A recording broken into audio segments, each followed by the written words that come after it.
बिस्मिल्लाहिर्रहमानिर्रहीम। अस्सलाम वालेकुम, welcome back. Hope that you all are fine. आज की वीडियो स्टार्ट करते हैं। आज का टॉपिक है एप्लीकेशन, कि किस तरह से हम लोगों ने एप्लीकेशन राइटिंग लिखनी है। आज की वीडियो में हम सीखेंगे। एप्लीकेशन राइटिंग इसलिए इम्पॉर्टेंट है क्योंकि इसका पैटर्न देखा जाता है कि क्या क्या चीज़ आप किस जगह लिख रहे हैं, कौन सा लफ्ज़ आप कैसे लिख रहे हैं, हमें एप्लीकेशन के मार्क्स मिलते हैं उस पैटर्न के हवाले से। ये इम्पॉर्टेंट नहीं होता कि उसमें आपने क्या वर्ड्स लिखे हैं, बल्कि आपने उसे किस मैनर में लिखा है। एप्लीकेशन इस हवाले से इम्पॉर्टेंट होती है और एप्लीकेशन राइटिंग भी बहुत इम्पॉर्टेंट है। अगर तो आप स्कूल लेवल पर हैं या फिर बोर्ड एग्जाम्स दे रहे हैं, इवन के यूनिवर्सिटी में भी कम्पिटिटिव एग्जाम्स में भी एप्लीकेशन राइटिंग एक इम्पॉर्टेंट टॉपिक है। तो ये टॉपिक सीखना बहुत ही ज़्यादा ज़रूरी है।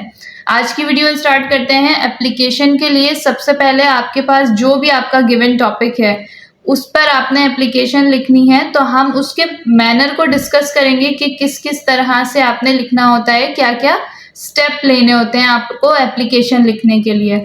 स्टार्ट करते हैं। सबसे पहले आपने अपनी मार्जिन लाइन के बाद से कॉपी में लिखना होता है टू। जो भी आपको सब्जेक्ट दिया गया है, एप्लीकेशन फॉर सिक लीव या एप्लीकेशन फॉर कजन्स वेडिंग या फिर एप्लीकेशन फॉर पिकनिक, कुछ भी आपका टॉपिक हो सकता है, लेकिन स्टार्टिंग आपने इस तरीके से ही करनी है। आपने टू लिखना है और उसके बाद पंक्चुएशन मार्क कॉमा को यूज करना है।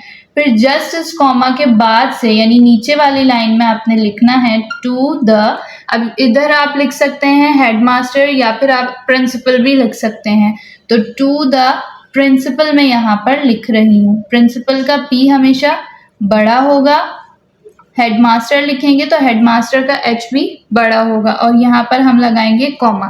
अब प्रिंसिपल की स्पेलिंग दो तरह की होती है, बच्चे उसमें कंफ्यूज हो जाते हैं कि एक तो PLE होता है, उसका मतलब होता है उसूल, और ये जो प्रिंसिपल है AL वाला, उसका मतलब है कि आप अपने स्कूल के जो हेड हैं उनको यहाँ पर मुखातिब कर रहे हैं। तो हमेशा AL वाला लिखा करें जब भी आप कोई एप्लीकेशन राइटिंग लिख रहे हों।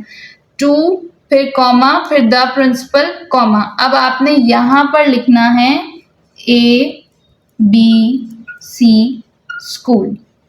अब ये ABC मैंने क्यों लिखा है कि ABC का मतलब है आपके स्कूल का जो भी नेम है। अगर आप स्कूल में हैं यानी कि मिडिल सेक्शन में हैं या फिर सेकेंडरी में हैं, तो आप वहाँ पर अपने स्कूल का नाम लिख सकते हैं अगर आप स्कूल एग्जाम्स दे रहे हैं। But if you are giving board exams, तो यहाँ पर ये बात आपके लिए बहुत ज़रूरी है कि वहाँ आपको अपने स्कूल का नेम मेंशन नहीं करना होता और किसी भी जगह अपना नाम भी मेंशन नहीं करना होता। तो जो भी स्टूडेंट्स बोर्ड एग्जाम दें तो वो लिखेंगे ABC स्कूल, और अगर कोई बच्चे स्कूल में हैं और वो स्कूल एग्जाम्स ही दे रहे हैं तो फिर वो वहाँ अपने स्कूल का नाम लिख सकते हैं। उसके बाद नेक्स्ट स्टेप है कि यहाँ पे आपको सिटी नेम लिखना होता है। तो मैं यहाँ लिख देती हूँ सिटी नेम और फिर यहाँ पर लगाते हैं फुल स्टॉप। अब सिटी नेम में आपका जो भी शहर का नाम है आप वो लिख सकते हैं, चाहे वो कराची हो, हैदराबाद हो, कोई भी सिटी हो, आप यहाँ पर अपना सिटी नेम लिखेंगे। काफ़ी लोग इस कॉमा के बाद से यहाँ भी सिटी नेम लिखते हैं और फिर फुल स्टॉप लगाते हैं, तो वो भी गलत नहीं होगा। फिर उसके बाद आपने एक लाइन को स्किप करना है क्योंकि आपके जो पेज है उसके ऊपर एक लाइंस बनी होती हैं, तो फिर एक लाइन को आपने स्किप करना है और यहाँ पर लिखना है सब्जेक्ट। फिर कॉलन लगानी है, हाइफन लगानी है। सब्जेक्ट लिखकर अब आपने यहाँ पर लिखना है एप्लीकेशन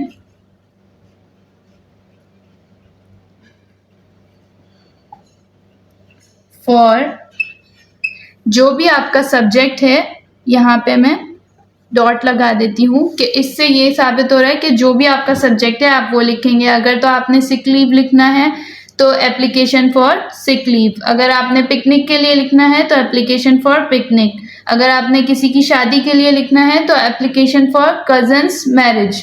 इस तरह से जो भी आपका सब्जेक्ट ऑफ एप्लीकेशन है वो आपने एप्लीकेशन फॉर के बाद लिखना होता है। फिर नेक्स्ट आपने एक और लाइन को स्किप करना होता है और फिर उसके बाद लिखना होता है रिस्पेक्टेड या फिर यहाँ पर आप ऑनरेबल, वेनरेबल, डेयर कुछ भी वर्ड लगा सकते हैं, लेकिन जो इम्पॉर्टेंट होता है यूजुअली जो हम यूज़ करते हैं वो रिस्पेक्टेड ही होता है। अब रिस्पेक्टेड अगर तो आपके सर हैं तो आप सर लिख सकते हैं, मैम हैं तो मैडम लिख सकते हैं। तो यहाँ पर आप लिखें रिस्पेक्टेड मैडम और फिर यहाँ पर हमने लगाना है comma.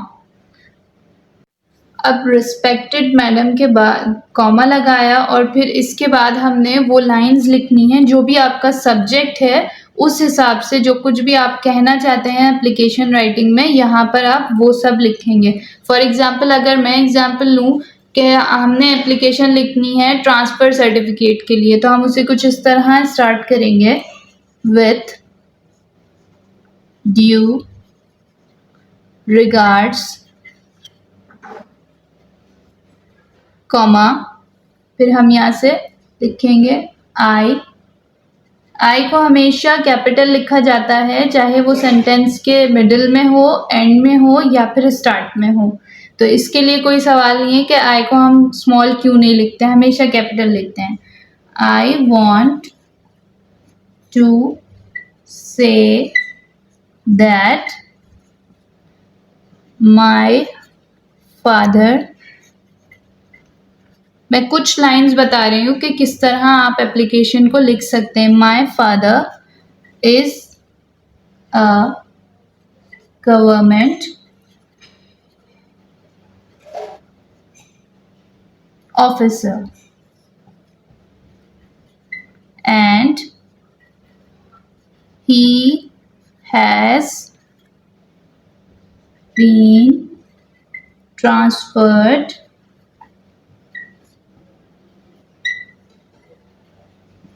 to Lahore. So my whole family is shifting there, and I could not stay here,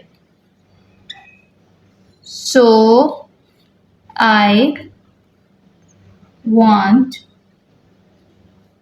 transfer certificate from you.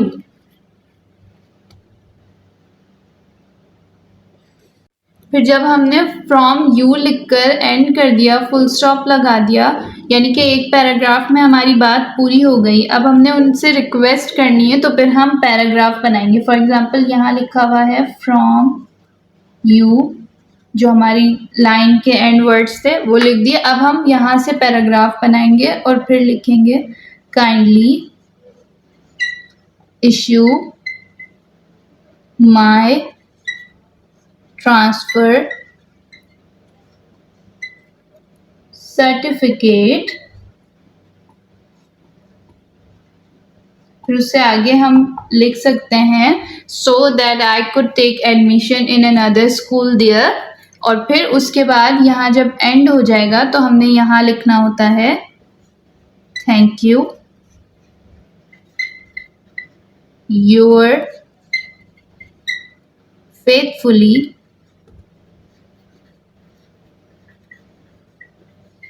फिर जो भी स्टूडेंट का नेम है वो लिखना होगा, वरना हम उसकी जगह XYZ लिख सकते हैं। और फिर इस थैंक यू के या यूर फेथफुली के बिल्कुल सामने इस तरफ हमने अपनी क्लास मेंशन करनी होती है, इक्वल लगाएंगे और जो भी आपकी क्लास है वो क्लास मेंशन करेंगे।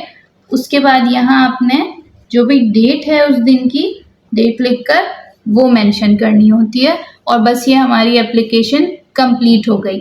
जिस भी तरह की आप एप्लीकेशन लिखना चाहते हैं, चाहे आप अपनी जॉब की एप्लीकेशन लिखना चाहते हैं, चाहे टीचिंग पोस्ट के लिए लिखना चाहते हैं, चाहे किसी भी तरह की एप्लीकेशन हो, लिविंग सर्टिफिकेट के लिए हो, फ़ी कंसेशन के लिए हो, या कितना भी आपका लेवल अप हो जाए और आपके लिए टॉपिक डिफरेंट हो जाए, लेकिन पैटर्न हमेशा एप्लीकेशन राइटिंग का यही सेम रहेगा और हर स्टेप का आपको 1 या 2 मार्क्स ज़रूर मिलते हैं। इसलिए हमेशा पैटर्न को याद रखें कि एप्लीकेशन या लेटर राइटिंग का पैटर्न जो है वो उसके लिखने से ज़्यादा इम्पॉर्टेंट है। मटेरियल या स्टफ तो आप कुछ भी लिख सकते हैं, कुछ भी आप अपनी मर्जी से जो भी लाइंस आप लिखना चाहें, बस आपकी ग्रामर चाहे सिंपल लिखें आप, बस करेक्ट होनी चाहिए और आपने जो स्टेप्स फॉलो करने हैं वो बिल्कुल करेक्ट होने चाहिए। अगर आप ये thank you, yours faithfully नहीं लिखेंगे तो आपको वहाँ पर इसके मार्क्स नहीं मिलेंगे। अगर आप सब्जेक्ट बीच में से मिस कर देंगे तो उसके नंबर नहीं मिलेंगे। टू द प्रिंसिपल हेडमास्टर नहीं लिखेंगे तो वहाँ पर आपके मार्क्स ज़रूर कट होंगे। तो इसलिए एप्लीकेशन राइटिंग में पैटर्न बहुत ही ज़्यादा इम्पॉर्टेंट है। तो हमेशा पैटर्न को याद रखें और इसकी ज़्यादा से ज़्यादा प्रैक्टिस करें। स्टफ मटेरियल जो भी आपने बीच में रिस्पेक्टेड मैडम या सर के बाद लिखना होता है वो तो आप इजीली लिख सकते हैं, जस्ट आपको टॉपिक की थोड़ी सी नो हाउ होनी चाहिए। तो आज की ये पूरी वीडियो थी। उम्मीद करती हूँ कि आप सबको ये वीडियो बहुत पसंद आई होगी। नेक्स्ट वीडियो में मुलाकात होती है, तब तक के लिए थैंक यू सो मच। अल्लाह हाफिज़।